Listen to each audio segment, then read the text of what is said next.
নমস্কাৰ পোনপ্ৰথমে এছামিজ জিকেলাই চেনেললৈ স্বাগতম জনাইছোঁ বন্ধু বান্ধৱীসকল আজি অসমীয়া সাধাৰণ জ্ঞানৰ ওপৰত গুৰুত্বপূৰ্ণ প্ৰশ্নৰে অন্য এটি নতুন ভিডিঅ' লৈ আহিছোঁ প্ৰথম প্ৰশ্নটো হ'ল ভাৰতত প্ৰথম ডাকঘৰটো ক'ত খোলা হৈছিল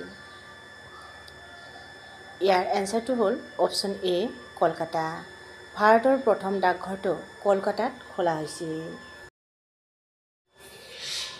নেক্সট কুৱেশ্যনটো লৈছোঁ কোন প্ৰাচীন ৰজাই ধপাত নিষিদ্ধ কৰিছিল ইয়াৰ এনসাৰটো হ'ল অপশ্যন ডি জাহাংগীৰ প্ৰাচীন ৰজা জাহাংগীৰে ধপাত নিষিদ্ধ কৰিছিল পৰৱৰ্তী প্ৰশ্নটো লৈছোঁ কোনখন চহৰক কমলাৰ ৰাজধানী বুলি কোৱা হয় ইয়াত দিয়া আছে কেৰেলা নাগপুৰ কৰ্ণাটক উদয়পুৰ ইয়াৰ কাৰেক্ট এনসাৰ হ'ল অপশ্যন বি নাগপুৰ চহৰক কমলাৰ ৰাজধানী বুলি কোৱা হয় নেক্সট কুৱেশ্যনটো লৈছোঁ সূৰ্যৰ ৰং কেনেকুৱা এনসাৰ অপশ্যন ডি বগা সূৰ্যৰ ৰং হ'ল বগা নেক্সট কুৱেশ্যন কোন তাৰিখত দিন আৰু ৰাতি সমান হয় ইয়াৰ এনসাৰটো হ'ল অপশ্যন চি 21 মাৰ্চ আৰু 23 ছেপ্টেম্বৰ 21 মাৰ্চ আৰু 23 ছেপ্টেম্বৰত দিন আৰু ৰাতি সমান হয় নেক্সট কুৱেশ্যন ৰাষ্ট্ৰপতি ভৱনত কিমানটা কোঠা আছে এনসাৰ অপশ্যন বি 340টা ৰাষ্ট্ৰপতি ভৱনত 340টা কোঠা আছে পৰৱৰ্তী প্ৰশ্নটো লৈছোঁ তাজমহল নিৰ্মাণ কৰিবলৈ কিমান সময় লাগিছিল ইয়াৰ এনসাৰটো হ'ল অপশ্যন বি 22 বছৰ তাজমহল নিৰ্মাণ কৰিবলৈ 22 বছৰ সময় লাগিছিল নেক্সট কুৱেশ্যনটো লৈছোঁ সত্ৰীয়া নৃত্যই কোনটো বৰ্ষত ৰাষ্ট্ৰীয় স্বীকৃতি লাভ কৰিছিল এনসাৰ অপশ্যন এ 2000 চনত সত্ৰীয়া নৃত্যই 2000 চনত ৰাষ্ট্ৰীয় স্বীকৃতি লাভ কৰিছিল পৰৱৰ্তী প্ৰশ্নটো লৈছোঁ কিমান চনত অসম চুক্তি স্বাক্ষৰিত হৈছিল ইয়াৰ এনসাৰটো হ'ল অপশ্যন ডি 1985 চনত 1985 চনত অসম চুক্তি স্বাক্ষৰিত হৈছিল নেক্সট কুৱেশ্যনটো লৈছোঁ মিৰ জুমলাই অসম আক্ৰমণ কৰাৰ সময়ত আহোম ৰজা আছিল চুহুংমুং জয়ধ্বজ সিংহ প্ৰতাপ সিংহ চক্ৰধ্বজ সিংহ ইয়াৰ কাৰেক্ট এনসাৰ হ'ল অপশ্যন বি জয়ধ্বজ সিংহ মিৰ জুমলাই অসম আক্ৰমণ কৰাৰ সময়ত আহোম ৰজা আছিল জয়ধ্বজ সিংহ নেক্সট কুৱেশ্যন সৌৰজগতত কিমান গ্ৰহ আছে এনসাৰ অপশ্যন ডি 8টা সৌৰজগতত 8টা গ্ৰহ আছে নেক্সট কুৱেশ্যন কোনখন ৰাজ্য মছলা উৎপাদনৰ বাবে বিখ্যাত option A Assam option B Kerala option C Tamil Nadu option D Orissa ইয়াৰ কাৰেক্ট এনসাৰ হ'ল অপশ্যন বি কেৰেলা ৰাজ্য মছলা উৎপাদনৰ বাবে বিখ্যাত নেক্সট কুৱেশ্যনটো লৈছোঁ আকবৰৰ ৰাজমন্ত্ৰী কোন আছিল ইয়াৰ এনসাৰটো হ'ল অপশ্যন এ তোডৰমল আকবৰৰ ৰাজমন্ত্ৰী আছিল তোডৰমল নেক্সট কুৱেশ্যন ইণ্ডিয়াৰ ছুপাৰ লীগ কোন বছৰত আৰম্ভ হৈছিল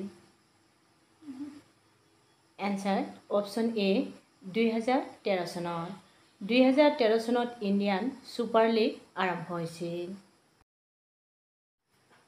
পৰৱৰ্তী প্ৰশ্নটো লৈছোঁ কোনখন দেশৰ আইনক আটাইতকৈ কঠোৰ বুলি গণ্য কৰা হয় ইয়াত দিয়া আছে আমেৰিকা ভাৰত চীন চৌদি আৰৱ ইয়াৰ কাৰেক্ট এনসাৰটো হ'ল অপশ্যন ডি চৌদি আৰৱ দেশৰ আইনক আটাইতকৈ কঠোৰ আইন বুলি গণ্য কৰা হয় নেক্সট কুৱেশ্যন ৰাজস্থানৰ কিষাণগড় বিদ্যালয় কিহৰ বাবে বিখ্যাত ইয়াৰ এনসাৰটো হ'ল অপশ্যন চি চিত্ৰাংকন ৰাজস্থানৰ কিষাণগড় বিদ্যালয় চিত্ৰাংকনৰ বাবে বিখ্যাত পৰৱৰ্তী প্ৰশ্নটো হ'ল ৰাষ্ট্ৰীয় কবিৰ সন্মান কোনখন ৰাজ্যত চৰকাৰে দিয়ে? ইয়াত অপশ্যন দিয়া আছে উত্তৰ প্ৰদেশ, পঞ্জাৱ, মধ্যপ্ৰদেশ, গুজৰাট। ইয়াৰ কাৰেক্ট এনচাৰ হ'ল অপশ্যন চি, মধ্যপ্ৰদেশ। মধ্যপ্ৰদেশ ৰাজ্যই ৰাষ্ট্ৰীয় কবিৰ সন্মান বঁটা দিয়ে। নেক্সট কুৱেশ্যনটো লৈছোঁ, এলিফেণ্টাৰ গুহাসমূহ মুখ্যতঃ কোন ৰাজবংশৰ? Answer option A, Rashtrakuta. এলিফেণ্টাৰ গুহাসমূহ মুখ্যতঃ ৰাষ্ট্ৰকূট ৰাজবংশৰ। নেক্সট কুৱেশ্যন, প্ৰতি বছৰে হাতী উৎসৱ ক'ত উদযাপন কৰা হয়? ইয়াত দিয়া আছে শ্ৰী গংগানগৰ, জয়পুৰ, আজমেৰ, যোধপুৰ। ইয়াৰ কাৰেক্ট এনচাৰ হ'ল অপশ্যন বি, জয়পুৰ। প্ৰতি বছৰে হাতী উৎসৱ উদযাপন কৰা হয় জয়পুৰত। নেক্সট কুৱেশ্যনটো লৈছোঁ, উটৰ ব্যৱসায়ৰ বাবে কোনখন বাৰ্ষিক মেলা বিখ্যাত? Answer option C, Pushkar Mela. উটৰ ব্যৱসায়ৰ বাবে পুষ্কৰ মেলা বিখ্যাত। Next question, Bodoland territorial area ডিষ্ট্ৰিক্টত ৰাজ্যপালে কিমানজন সদস্য জিলা পৰিষদলৈ মনোনীত কৰে? এনচাৰ অপশ্যন ডি, 6জন। বড়োলেণ্ড টেৰিটৰিয়েল এৰিয়া ডিষ্ট্ৰিক্টত ৰাজ্যপালে 6জন সদস্য জিলা পৰিষদলৈ মনোনীত কৰে। নেক্সট কুৱেশ্যনটো লৈছোঁ, 1947 চনত অসমৰ প্ৰথম ভাৰতীয় গভৰ্ণৰ কোন আছিল? ইয়াৰ এনচাৰটো হ'ল অপশ্যন এ, ছাৰ আকবৰ হাইদৰি। 1947 চনত অসমৰ প্ৰথম ভাৰতীয় গভৰ্ণৰ আছিল ছাৰ আকবৰ হাইদৰি। নেক্সট কুৱেশ্যন, কিমান চনত দিল্লীক ভাৰতৰ ৰাজধানী হিচাপে ঘোষণা কৰা হৈছিল? ইয়াৰ এনচাৰটো হ'ল অপশ্যন চি, 1911 চনত।